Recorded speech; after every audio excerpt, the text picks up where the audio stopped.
All right, hi everyone. Good evening and thank you for joining us. This is the City of Monterey's Town Hall meeting on parking. And my name is Nat Rojanasathira. I'm the Assistant City Manager for the City of Monterey. And it is my pleasure to introduce to all of you our panel.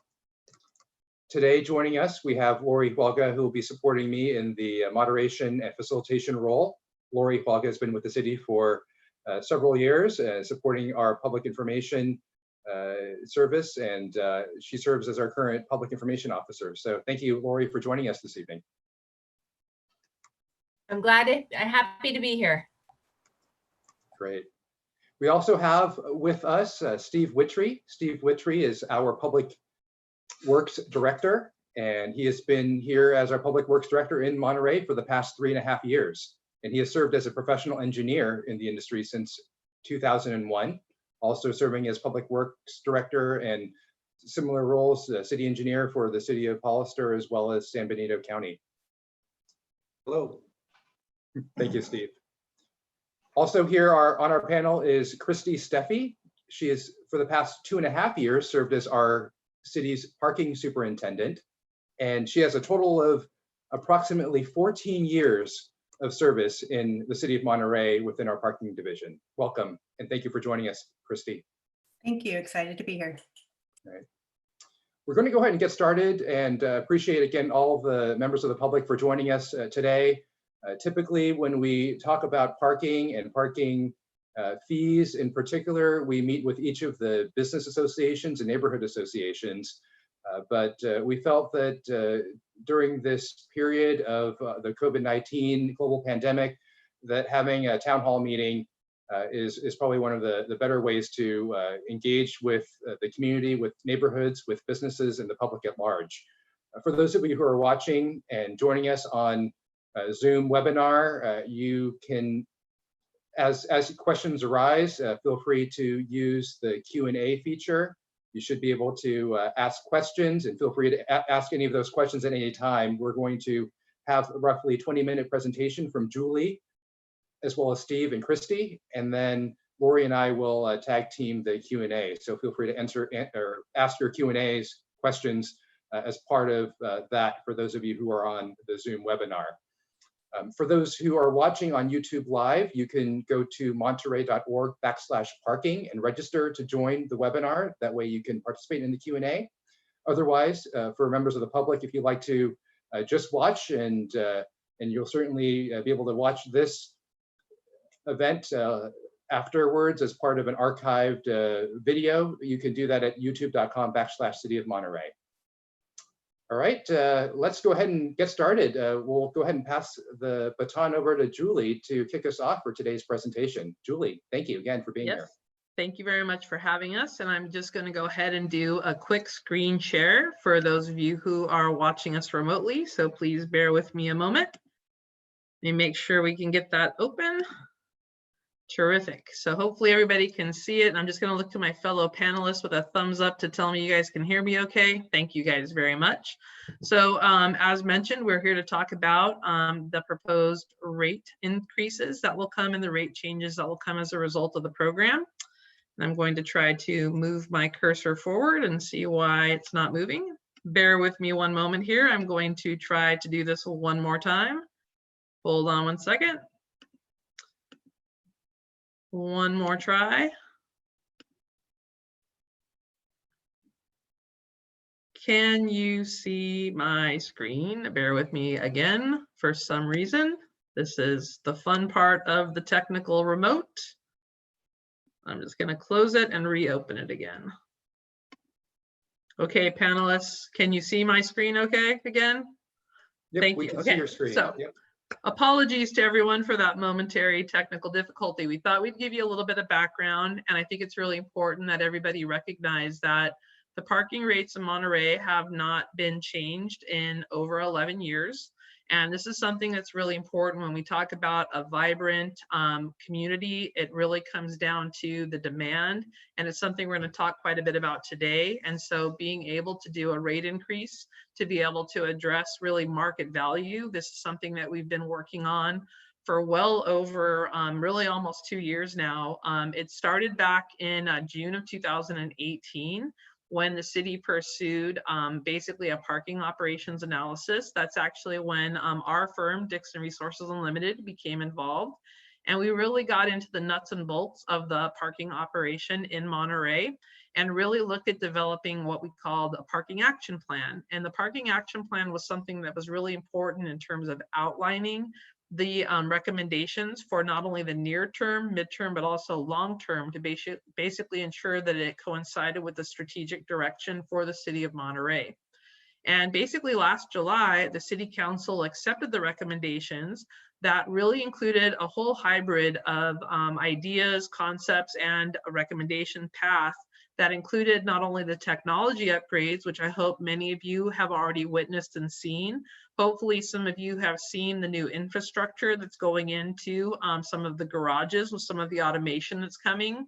But also we've been making some adjustments on some staffing so that basically with the technology efficiencies, it'll really be a really new, what I'll call customer experience as it relates to parking.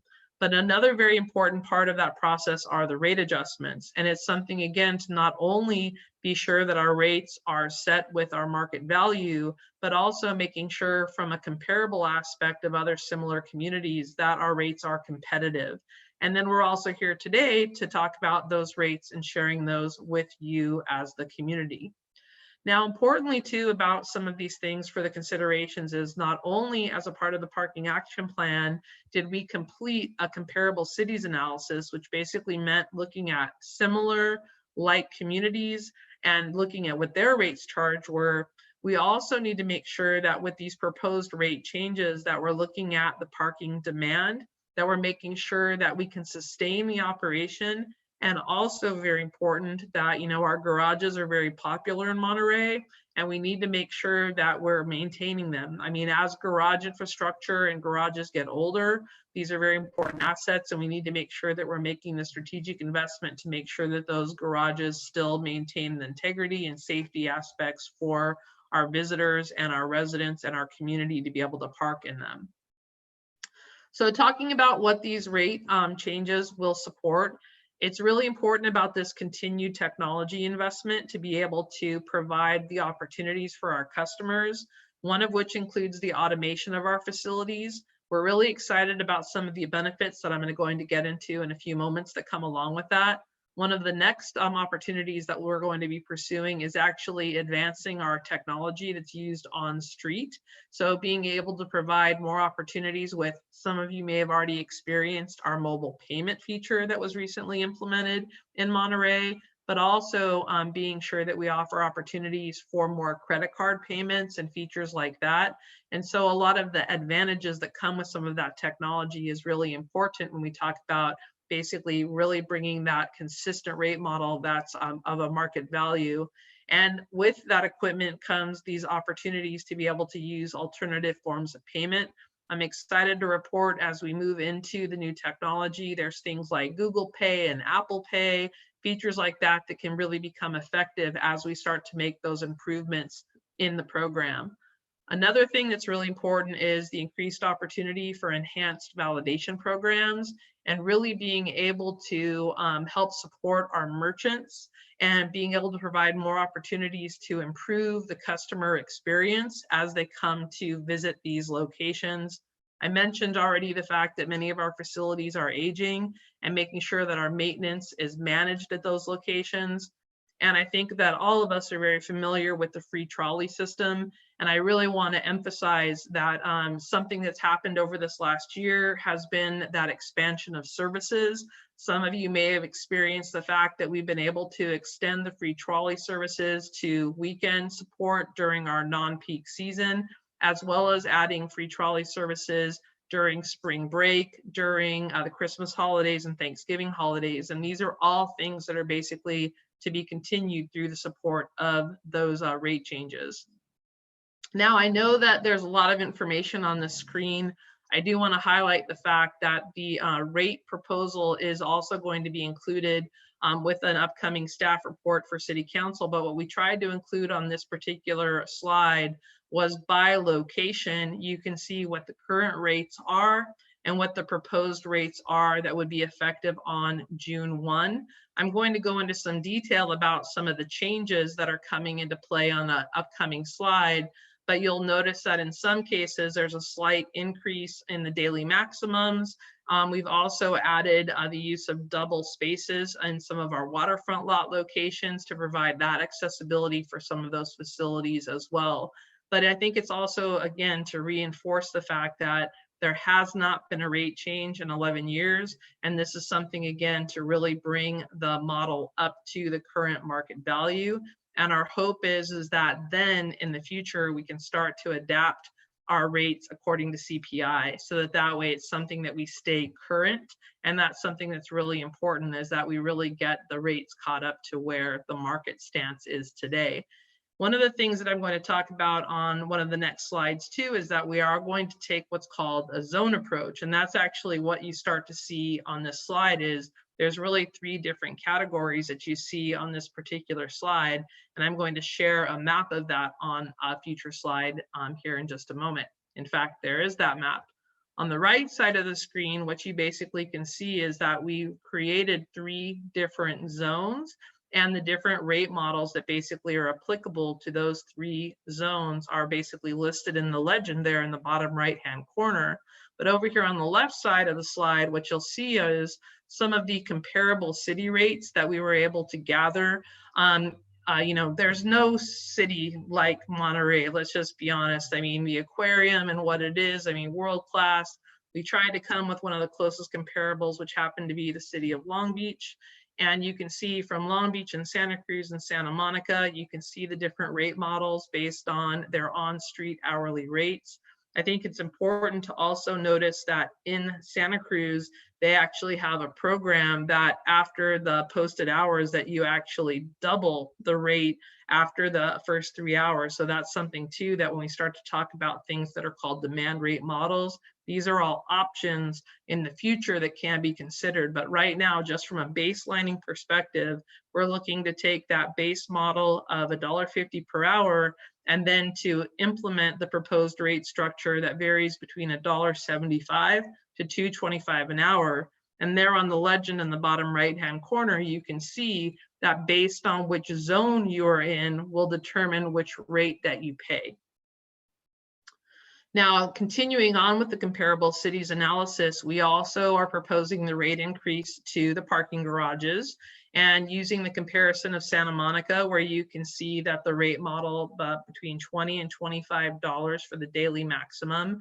You can see that today the daily maximum in Monterey is actually fairly low in some locations. So we're looking at standardizing that particular rate, and you can see the range that's listed there. And then also in terms of the off-street parking permits, I do want to highlight this was something that was really important as we were preparing for the recommendations. The effects that we're talking about when it comes to the daily rates and the hourly rates, that's something that we're looking to make those changes effective July 1.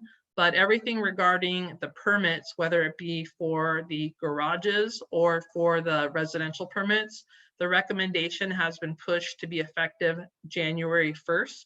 And what you see here for the monthly garage permits are the different ranges for the permits in Long Beach, Newport Beach, and Santa Monica. And you can see that our ranges were actually fairly low in comparison to those locations. And effective January 1, the recommendation is to, again, market value, bring those rates up. And I do want to highlight that that exceptional rate that's on the right side of the screen is specifically for that parking lot. Only that parking lot is the one that is an exception, but the rates, again, bring able to be to the baseline, and you can still see that for the $486, it's still well below the threshold of what some of our comparable cities are charging. And then as we talk about the residential preferred parking permits, again, looking at similar cities, Santa Monica, Santa Cruz, and Newport Beach, well below the threshold in Monterey. And again, looking to bring up that market value effective in January. I'm looking at a proposed rate of $20. And so this is a spreadsheet that highlights basically the progressive increases for the parking permits, again, that would take effect in January and by location. And a couple of things that I'd like to highlight here too is that one of the opportunities through this program was to also expand the monthly permit options to parking lot 11 and upper 7, which they hadn't existed before. And so we're excited about this potential because we think it'll offer a convenience to those that utilize these facilities on a daily basis and be able to introduce some more flexibility and some more convenience at that particular location. And I know there's a lot of information on these slides, so I do promise that this information will be available to you all, and we can also come back and answer any questions. So just a real highlight about some of the proposed rate recommendations and some of the information that was available on those detailed slides. One is this approach to a zone-based rate model. We think that that's something that's really going to be effective because it really starts to reflect on that demand rate. It's something that we think will be really effective because in your more congested areas where the demand is higher, you have that higher rate. And then in the locations where the demand may not be as high, you have it on the lower side of it.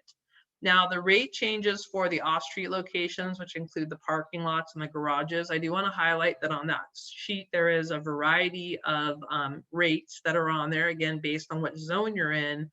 But some of the things that I think that the community will be excited about is with the implementation of the new automated infrastructure, there are some policy changes that are actually going to be the result of that infrastructure.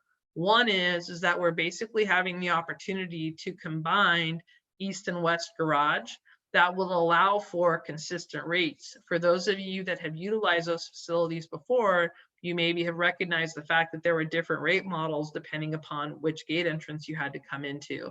So that consistency we think is going to be really important. But something else we're very excited about for the community is that the residential discount decal for our community is now going to be valid in these locations. So we think that that's going to be an added incentive for the community to know that they can now utilize that location with those decals. And we're also pleased to say that we're really going to be able to offer that consistent experience, and our employee vouchers are going to be expanded to both facilities. So the technology that's coming and being deployed as we speak is going to be something that we think is really going to improve the customer experience, but also the community experience. And I really have to emphasize the fact that, you know, where this, you know, rate change and that value is going to be able to continue to expand upon that opportunity. We also wanted to highlight the fact that the rate change proposed for Sports Center lot, we're putting that just on hold temporarily because we're looking at ways that we can integrate the membership and the validation program so that it makes it easier for our community members that utilize the facility there. So that's going to be something that will come in time so that we can make sure our community is benefiting from the value of that facility. And then lastly is, I mentioned earlier, we have been able to introduce the double space fee into the waterfront parking lots so that those that maybe have their trailers and or potentially larger profile vehicles are able to park in some of those locations, and they weren't able to do that previously. And with that, that is our brief presentation, and I will turn the floor back over. Thank you very much. Thanks so much, Julie. We appreciate that. And, you know, I made a mistake by not introducing Julie properly. So let me do that after the fact here. Julie Dixon has over 30 years of parking and transportation management experience, directly supporting municipalities, academic institutions, and agencies throughout the United States. She has, as you can tell from her presentation, extensive knowledge and hands-on experience with the solicitation, development, deployment, operation, and maintenance of solutions ranging from municipal parking programs to automated enforcement systems. And in 2012, Ms. Dixon founded Dixon Resources Unlimited with the goal of supporting municipal parking programs. And she's been working with the city of Monterey and our team since 2018. So thank you again for that presentation, Julie. We appreciate it. No problem. So we're going to go ahead and take, we've got a couple questions in Q&A, but this is actually the first time we've ever done a Zoom webinar, and realize there's actually a feature where you can actually raise your hand and we can take questions from members of the public. So we're going to do questions from the public first through the raise hand feature, and that way you can actually join our call and ask the question live, and then we'll go to the questions that folks have submitted in the Q&A. So we're going to go ahead and just start. Anyone who would like to raise their hand, you can go ahead and do so. In the meantime, maybe we'll just start with the first question. This one comes from Dan Presser. So the Monterey Citizen Parking Pass is supposed to be at a savings. In other words, the first 2 hours free. Yet when he went to an event that took over 2 hours, he was told that his sticker with the dining stamp could not be combined. Why do we need to buy a parking sticker? So this question, I don't know, Steve, Cristie, one of you could answer, unless Julie, you want to take this one? We'll go to Cristie on this. I think she answered it online as well, but if she can unmute herself, we'll get it figured out. Yeah, I did respond to that one online, that we do different programs for our locals. And I noticed there was a chat also asking about the locals program. So I think this answer will answer that chat question that came through, that we do offer 2 different programs for our locals, and one of them is specific to the City of Monterey residents. It offers 2 hours free in our 3 locations, current 3 locations, which is the West Garage, the Waterfront Lot, and the Cannery Row Garage. With this new proposed rate and structure in the East Garage becoming one facility, would now expand that to be included in the East Garage. And that's available 7 days a week. And offers that 2 hours. The second program is for the Monterey County residents, and that one offers 2 hours free Monday through Thursday in the Waterfront Lot, and then free after 4 p.m. in the Cannery Row Garage. So we don't combine discounts, but we always give the benefit of the best discount. Great. And then the other, I think you answered the question that Zoe Carter asked, will you keep the program in place where locals get 2 hours free in the Wharf Lot and others Monday through Thursday? Yes.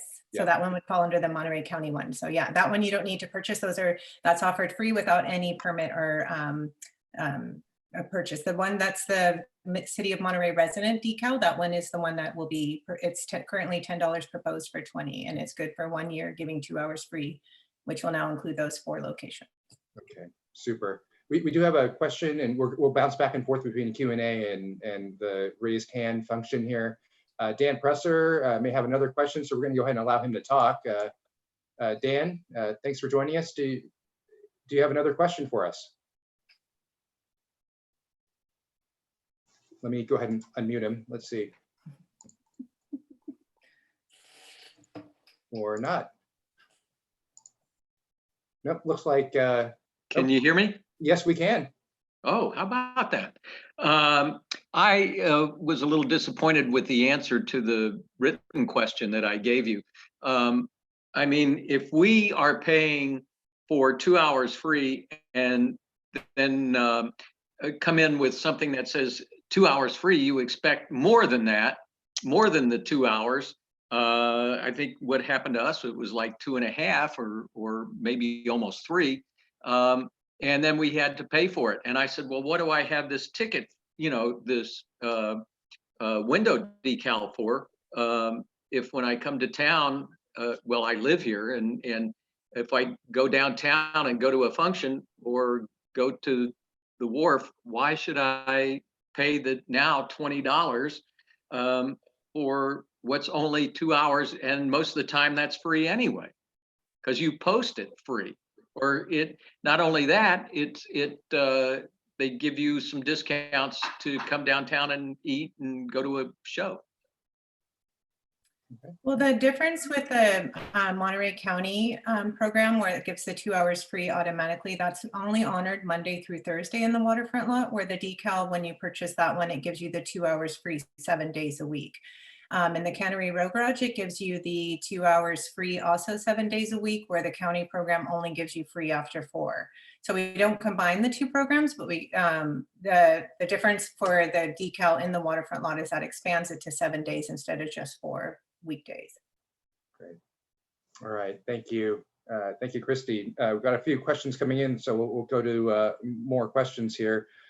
This one, being in the middle of a global pandemic where the fate of many businesses are hanging by a thread, would it not be wise to table this topic until things return closer to normal? I can start with that one, Nat, and then if people want to add on to that, they're more than welcome to. Yes, we're very sensitive to the global pandemic. However, at some point, the world will return to normalcy. We have altered our parking programs as a result of the pandemic. We are working with our merchants. We're trying to accommodate, for example, drive-up spaces and trying to maneuver different solutions to address some of these new normals that are coming forward. And we are very sensitive to that. The rates we're proposing wouldn't go into effect until July 1st. Certainly, if this continues to go on beyond that, there still could be some leeway into how those are implemented going forward. The reality, though, like we said, it's unfortunate timing that we go through this process. We've been going through this process for quite some time, and our goal really is to have them implemented within the fiscal year. If something happens and the process goes on longer, the process being the COVID-19 situation, certainly that can be deferred through the city council process. Okay, super. Thank you, Steve. Here's another question. This one comes from Kurt Tipton. This proposal is not addressing residents of the downtown neighborhood who need to get a highly discounted rate or free for overnight parking in the downtown lots and garages. This becomes especially true as the new downtown overlay becomes developed. I can start with that one as well. I think that part of our challenge is understanding how we're going to deal in our new paradigm with parking downtown and more congestion downtown. As we're all well aware, as we bring more density of residential units downtown, to try to get those numbers up, we have to sacrifice something, and what has been sacrificed is the individualized parking requirements. To that end, they need to go somewhere, and certainly Mr. Tipton is actually correct. They need to go more likely in our parking garages. However, that cost has to be borne somewhere along the process. We need to make sure we're compensating or covering the costs of our facilities to be able to accommodate those users and those new residents downtown.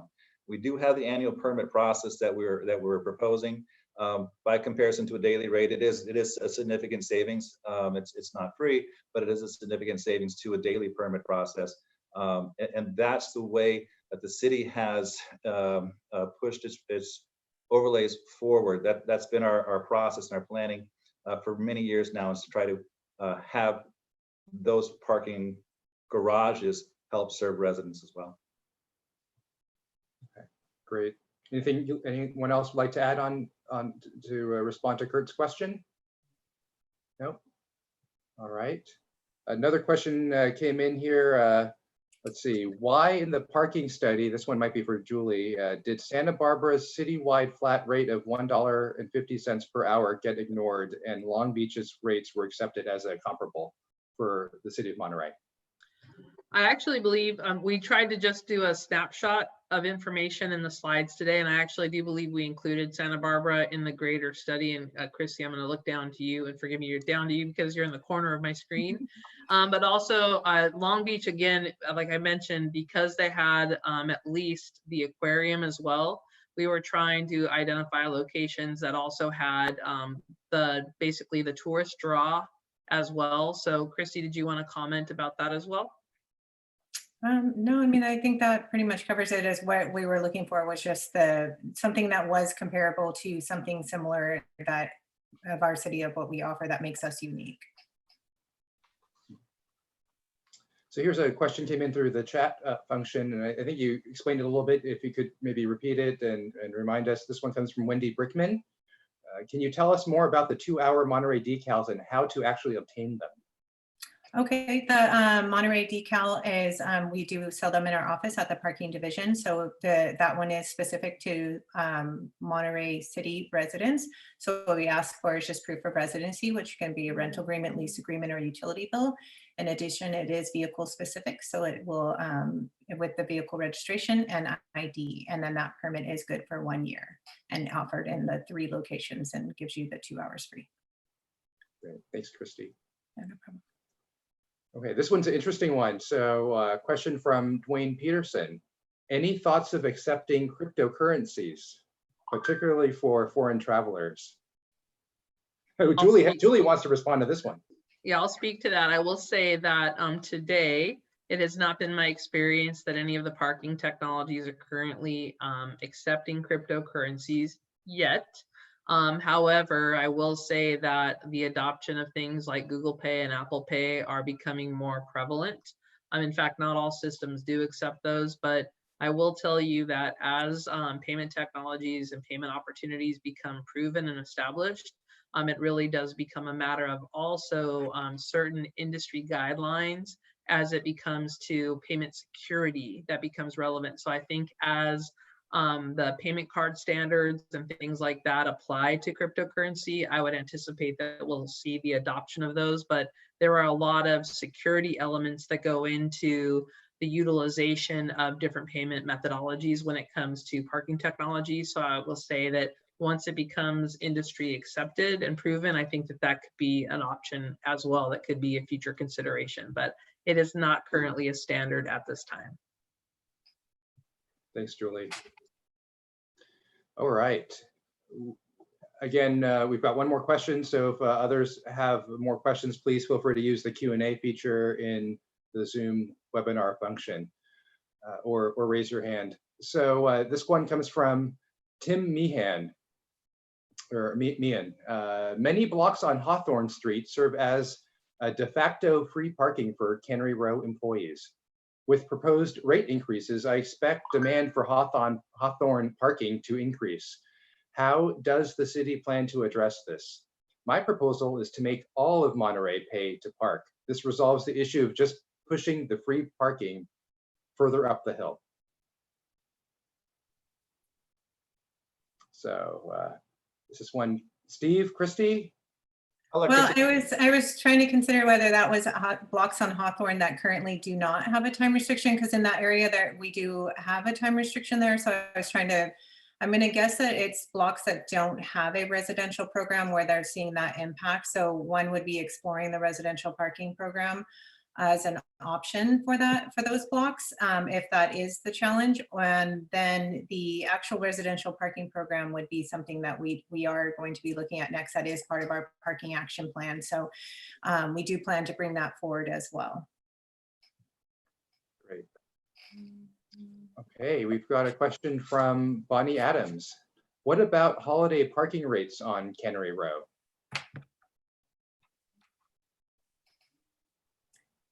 Cristie, you want to take that one? I missed the question. I'm sorry. I'm sorry.